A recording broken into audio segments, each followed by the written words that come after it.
Hello and welcome to episode 7 of the Build Insight podcast. My name is Luke Cullery and I will be your host today. In this episode, we delve into the visionary work of Jessica Allen and Ben Walsh, dedicated to transforming our homes into healthier, more energy efficient spaces through education and collaboration. Join us as we uncover their mission and impact of their initiatives. It is my absolute pleasure to welcome Jessica Allen of Climasure and Ben Walsham of Arcata into the Build Insight Adelaide studio. A very warm welcome to you both. Put to numbers and data and return on investments, but that's not what it's all about. It's who is actually living in the house. What do they use the house for? How do they use the house? And it's bringing all of those things together to actually create a holistic outcome that not only do they love the architecture that's been designed, but they actually love to live in their house for the long term as well, because a sustainable home is also one that someone loves to live in and is going to live in it for a long time. Yeah, NatHose is great. There's lots of data that you can actually get out of the system. It's how do you pull the data out and make it readable for someone? Sure. And that's the whole point of Arcata, is to make things simple and understandable and measurable, and so that you can actually make informed decisions, because sometimes that's what gets lost is, okay, wow, there's so much information here. How do I actually formulate a strategy to not only get compliance, but build a healthy, comfortable home as well? Sure. So yeah, there's lots of things going on in the code this year. Not only do we have energy efficiency changes, but we've also got the livable housing provisions, which change, fundamental design principles as well. So, from a builder's perspective, from an architect's perspective, things are getting a bit more difficult to coordinate. And so that's where, someone like myself or Jess come into the picture and, provide some assistance, because like I said, it is getting harder. Things I'm sort of shouting from the rooftops is get in early and coordinate these things as soon as you can, because getting the information at the beginning of a project can just pay huge dividends down the track when you've spent a long time detailing a project out. There's nothing worse than getting to the end of a process and realizing, oh no, my energy efficiency doesn't pass. Oh no, I've got to do ventilated roof cavities in Climate Zone 6. Didn't know about those. So it's like having those preliminary conversations before designs locked down, even with your clients as well, just makes things so much easier. And I think the more and more we move forward, the more that will just become a normal part of the process. And I think, again, Jess and I were chatting about this the other week, that the NCC changes, while they will increase spec a little bit, they don't have to increase spec. And so it is mostly a process change. Like, we will need to evolve and adapt to build better homes, to build more healthy, comfortable homes, is process driven. It's not so much design. Design is definitely an important part of that, but it's mostly process. There's changes that happen, and my concern is that the changes, and everyone knows about 7 stars. Everyone's talking about it because it impacts every house that's being built, and it's going to impact costs immediately because of glazing and things like that. But the ventilated roof cavities and the membrane changes that I'm concerned with, the information that is being spread around on those changes is so much lower than the 7-star changes. And I don't believe builders are actually aware of those changes. And specifically in terms of the requirements for vapor permeable membranes, if builders aren't aware, they're not going to be installing the right products, and they're going to be opening themselves up to potential liability down the track for mouldy buildings, which is really, really concerning, I believe, because they don't know that that's what they're doing. Yeah, so anti-con actually means anti-condensation. So that's what it's short for. So the purpose of an anti-con roof blanket was to insulate the roof sheets so they didn't form condensation. But the flaw in that process is that the roof blanket gets squashed at every purlin, and the thermal bridge, they use usually top hat, metal like top hat as well. So there's a thermal bridge at every space that anti-con gets squashed, and that's the thermal bridge occurs there anyway. And you often, like, that's if you're going to get condensation, that's where it's going to happen. And then that can in turn impact the structure. Is there a minimum depth for a ventilated cavity? There isn't. Yet? I don't believe it was written into the draft of 2025. we recommend just a 19 mil batten. Yeah. But that can sometimes be on top of your battens that are already on the wall. It depends on your cladding type. Depends on the direction of your cladding. Yeah. Because I've noticed a lot of, definitely from a materials perspective, a lot of the suppliers or manufacturers nowadays, they're actually specifying their own product as well, like with cavity battens to really try and have a focus on it. But they're all really thin. Yeah, a lot of them are only any about 12 cavity is mil. better than no cavity, because if you're direct fixing cladding onto a vapor permeable membrane, you're stopping the benefit of that permeability. So having the air gap is really, and the air movement is like completes the the purpose of why you're installing that product in the first place. Yeah, I was reading the Axon product specs the other day, and they specify a 35 mil vented cavity. 35, from what I saw. 35 plus 35, that's a fairly large That's cavity. a huge wall. Yeah. Well, I'm assuming they would just have one. Setbacks. Yeah. No, these are like vented battens, so they've got like battens. the holes on them. Yeah. So they're not exactly just a straight timber batten there. I guess depending on the direction of the cladding as well, if it's only just the 19 mil batten straight on the outside of your studs, what I've heard from a couple of builders as well, from their feedback, is if the insulation guys come along and they're pushing their bats hard up against the back of the wrap, if it's a little bit slack and you've only got a 19 mil cavity, it can quite easily actually obstruct that void anyway. What's the good saying? Install as per manufacturer's guide. Welcome to episode 11 of the Build Insight podcast. I'm joined today with my co-host Dean. My name is Luke. We are also joined today, we have an incredible guest all the way from the snowy mountains. We have Sarah Lebner, the creator of Kui Architecture. The Guardian did a little graphic recently of sort of the star ratings of different homes. And we're talking about the current standard is 7 or higher, and that's less than 1% of our existing housing stock in Australia. And our solution can't be just to knock down and rebuild those. We need a retrofit revolution and a renovation revolution, and to really change the way we think about and respect existing building stock and existing materials. Those are the really unglamorous answers to embodied carbon. I think when people ask this question, they hope that there's going to be some magic material, I think, that'll get us out of it. And look, there are low carbon concretes that we're looking to go towards. There's different slab types that use less concrete. Obviously, you can build light and tight and turn into focusing more on timber structure, which lowers your materials a lot. But at the end of the day, those things are really the icing on the cake beyond the unglamorous answers of just build less.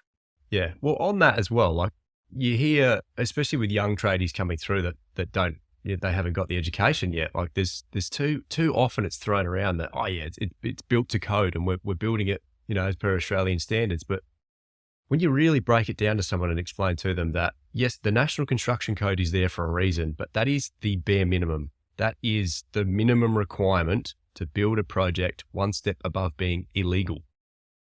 Like that is the bare standard. So it's disappointing that there's all these changes coming in there, and there's been an exemption for this particular area that they don't even need to comply with the minimum standard for the next 3 years. So as a homeowner, I'd be pretty disappointed if my builder was under that bracket and they didn't need to comply with even the current day standard. Yeah, and as well as progress, just improvement of the document. There's, some of the chats we've been having in the background. I've got some pretty big bugbears about different parts of the code that don't work together. I'm in a lot of architecture forums with architects being really frustrated because, for example, to comply with a bushfire requirement as well as, say, wall cavity ventilation, there's no sort of off-the-shelf product that complies with both. Some of the condensation and ventilation things clash with bushfire, and there's a clause that always makes me laugh in the construction code. It kind of says you must do this and this and this and this and this and this and this and this. Oh, but if you're in Bell flame zone, just don't worry about doing any of it. Kind of thing. So the solution's not that hard here. But if you're just building to code, not understanding the context, you're not just missing out on sort of opportunities for better performance, I think you're missing out on understanding that, as you say, this minimum document is the bare minimum, and in many ways the bare minimum rules on there don't even really work with each other sometimes. So we've got to lift across the board on education culture of our trades and designers. I think there's a myriad of cultural issues the last few decades in Australia on knowledge and education. Powerhouse tool, also sort of a spin-off of a former colleague of Jenny Edwards from Lighthouse, is a energy engineer, have built this incredible communication tool that essentially takes NatHERS modeling, puts it in an interface that we and the clients can toggle things like insulation, windows, and see the live results of that. But then what they've also done is add in appliances, air leakage, and energy generation. Because one of the big downsides of just looking at NatHERS is that it doesn't take into account your appliance use. It's only per square meter, so it doesn't really doesn't show you your equivalent energy use if your house is twice as big or half as big. It does take into account air leakage, but you can't toggle it. It assumes a pretty basic level, somewhere between that sort of 8 to 10 level. So not only do we have this tool now that gives you this beautifully designed, clever interface where clients, builders, architects can go in and say, oh, I wonder what would happen if we did change the windows to this, and you can immediately see it. It's putting that power back in our hands. But we can also test those extra effects like air leakage. So I jumped into a project so I could give you guys some examples. So just quickly before you do, Sarah, who could access? What was it good called? question. Powerhouse. Sorry, anybody. So you can use them as your energy efficiency consultant on the project. It's very affordable because they have sort of all these systems set up. All they have to do is go in and do the background modeling for you, and then they plug it into the app. And then if you there's sort of a few design things you can change, like window to floor area ratio, and sort of increase, say, shading to the west, but you can't go in and move walls or change the sizes of things. So if you're doing sort of design iterations, you have to go back to them and ask them to plug that in. I believe the idea is that more and more energy assessors will sort of be licensed users of their system. But yeah, I think that's sort of their longer term vision. But anyone across Australia can access Powerhouse. Very worthwhile. So between decentralized and centralized, it's not just a matter of like the unit and the install, it's a matter of where that sits with the thermal layer and the efficiency of it. We've definitely on our platforms for Build Insight got some decentralized videos and stuff that people can check out. We've got some more stuff coming on, some centralized stuff pretty soon as well to keep an eye out for as well. So it's different approaches, but both heading towards that mechanical ventilation, ticking the box, I suppose we say. Yeah, and to sort of add one final piece of context under this whole, what level of everything are you going to go to? I think the numbers that I provided were still showing that, you were still getting gains, even though they're diminishing gains. So then the question for homeowners is sort of, I think, judging what is their overall goal. So for someone who has the means and really wants the best of the best in energy efficiency, they might go to Passive House certification. But the numbers that I've given, throwing out these sort of 8.1 star leakage and air leakage of 5, what does that really mean? It still doesn't really tell the average punter what that means in terms of their life. So again, jumping into the Powerhouse app, so 8.1 stars, air leakage 5 and under, and the double glazed thermally broken windows. Then we can plug in the all electric appliances, so the reverse cycle heating, the heat pump hot water, and then that's showing us that for our house, we're at daily net zero energy use with an 8 kilowatt solar system. That's at the foothills of the Snowy Mountains in a pretty sort of foggy microclimate. A lot of our homes will hit that daily net zero target with more like a 6 kilowatt as we move sort of out into New South Wales. I would argue that's a pretty common size system that most people would have on their house anyway. So that's why sort of my general goal that I'm setting that most of my clients align to is comfort in the most affordable way and net zero usage in the most affordable way. And that's why I sort of see that pathway as the sweet spot mix. But anyone who has a different budget and different goals, obviously they're going to adjust for that. Do you think, Sarah, just circling back to the comment you made on the like reporting the blower door testing, if it gets down to that, do you think it should be, my personal opinion is definitely yes, that there should be a lot more mandatory inspections throughout construction for things like that? Like even in, I know in South Australia, we actually don't even have an inspection for waterproofing. Really? Our only mandatory requirements to notify council is commencement of project, reinforcement, like steel reinforcement for footings, timber framing, and then essentially completion of project. That's it. Yeah. I just feel like there's a huge lack of accountability out there to actually get people to ensure that they are building it correctly. Yeah. Look, it's a very easy thing to say, yes, in an ideal world, I'd love to see every home blower door tested, but we have got a long way to go in Australia. We've got hugely different climates. So I should preface that everything I've said only really relates to bottom half of Australia, cool climates. Things completely change up north, and I really feel sorry for those guys up there because they're being pushed through this same sort of system, and sometimes it's not right for them.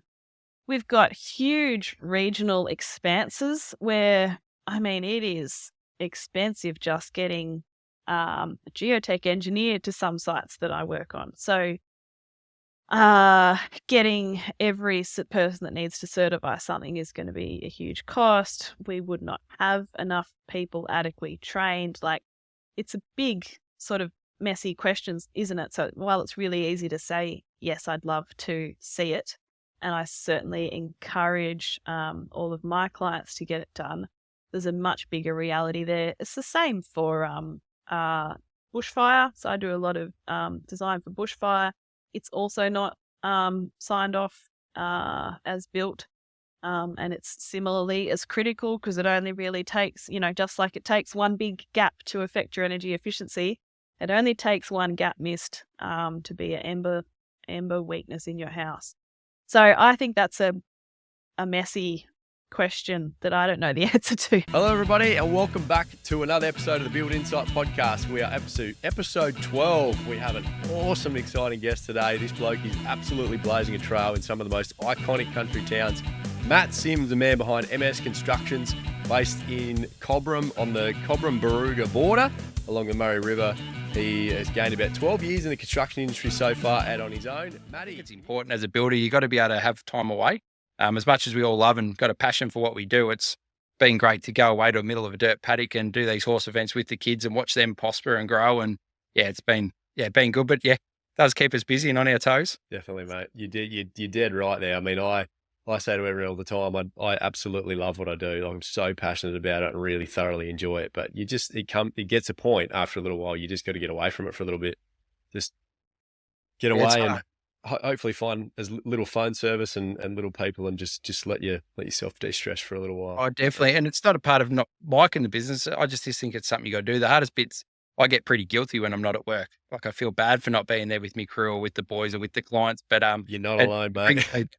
That's probably still to this day. It's only been the first time in 7 years I've been on a proper holiday. Apart from that, you're on the phone all the time. But it's I think we just got to get over that stigma, don't we? And go, well, our wage people are allowed to have a day off and not come back. And as much as I've got awesome staff, you nearly got to tell them to have a day off. I guarantee you they're not feeling guilty for having time off.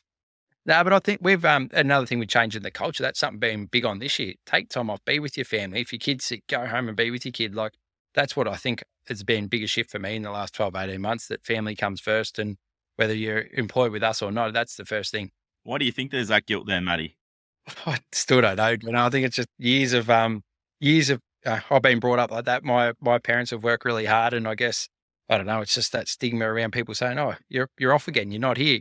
Yeah, but I did go to work at 3:30 and I was still there at 6 for the last 4 days. So I've probably done me 40-hour week. Yeah, mate. Sounds like you had a pretty early passion for building. You just touched on your parents, but were they involved in construction at all, or what's been your biggest inspiration? Yeah, well, my old man runs an electrical firm, has for a long time, local business. And mum was a midwife, so they work pretty hard. We over a weekend, mum would work, and I've got a twin brother, a sister, and another brother, and we'd pile in the ute with dad on a service call to go fix a dairy or whatever he was up to on a whole. That was just part of our weekends. That's what we did. If he had to go, he was, it was good to see how he ran his business, and then where they're running it now, to see that there is other ways to do it. So that was my passion initially. They bought and sold houses as well. Always were building and selling, and I think that's where my passion started. Helping dad on a weekend, always doing something, and we're always busy. So I think that's where it started, and then it's just prospered from there. Yeah, I think, mate, like you've seen business, and then obviously stepping out as a chippy, to become did you run your own crew, carpentry crew, heading into being a builder? And then, what challenges did you sort of face early on, mate? Yeah, well, it was a bit of a funny one. We're in a small town, so I was lucky enough to have an awesome apprenticeship. Like we did everything from, helping the roof plumber to put the roofs on, boxing slabs, digging them by hand, even though it wasn't that long ago, to, plaster and tiling. I know as an apprentice, you think, geez, these are long days, but looking back now, I was spoilt to learn the ins and outs of all those trades. And then, once I got qualified, I worked back for that boss for a while, and then went out subbing, and I met a builder who I called Crazy Cole. Cole Curtis was his name. He's an absolute legend. Old school builder. Everything was I learned how to make timber windows, build stairs, like proper carpentry. Was there a moment in your business or your lifestyle where you're like, I need to do this for myself and MS Constructions? I guess it's just by being open and honest and just watching what's out there and attacking that space and going, how can we make our homes that people build the best that we know how we can build them? And that's only been really the last 12 months, a real focus on that. And I really think that's where it's come from. And then I know you get a bit of a passion for it, and it just attracts you in, and you think, shit, what don't I know else about the industry? Because you come out of the industry as 90% of people go in as a chippy. They work for the builder. I was lucky to have a really awesome couple of builders I work for, and you learn, and you're a sponge, and you learn what they learn. But they've done their apprenticeship, 20, 30 years ago. The industry has changed that fast that no one's helped keep the builder up to date. That's probably been the scary thing for me, that we know what we're doing and we're doing things the best way we can.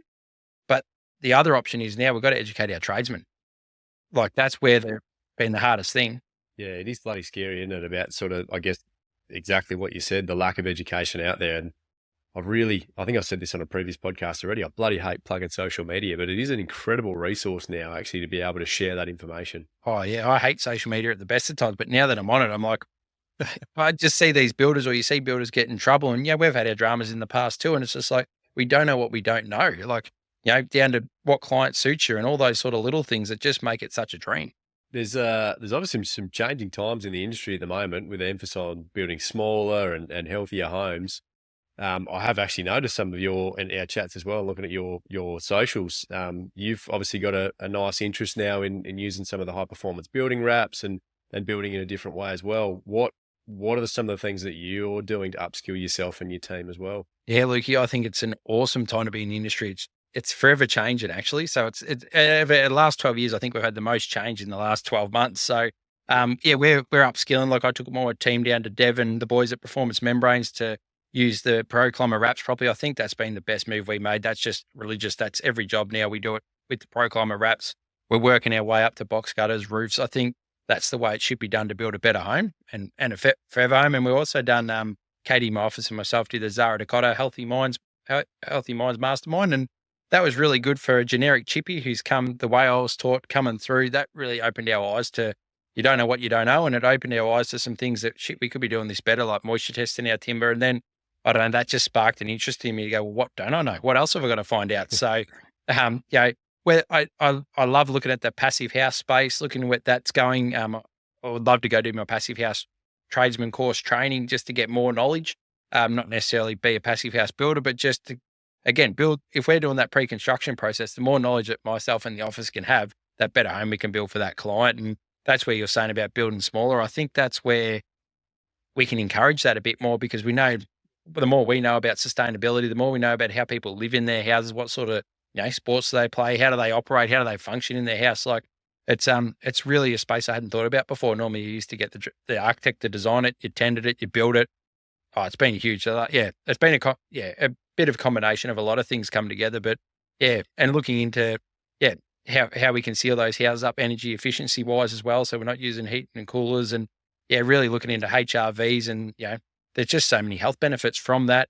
And that then put me down the rabbit warren of health benefits and then working out, well, what should we be eating? How should we be tackling like this? Yeah, it's opened a few doors now. Let's cue the disclaimer.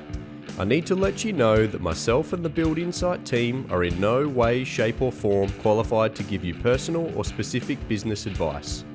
We strongly encourage you seek out the use of professionals for products or when you are making personal or business decisions. Everything discussed during the Build Insight podcast is our own and the guest opinion and personal experience and is of a general nature only. Hope you enjoyed the episode. Catch you on the next one.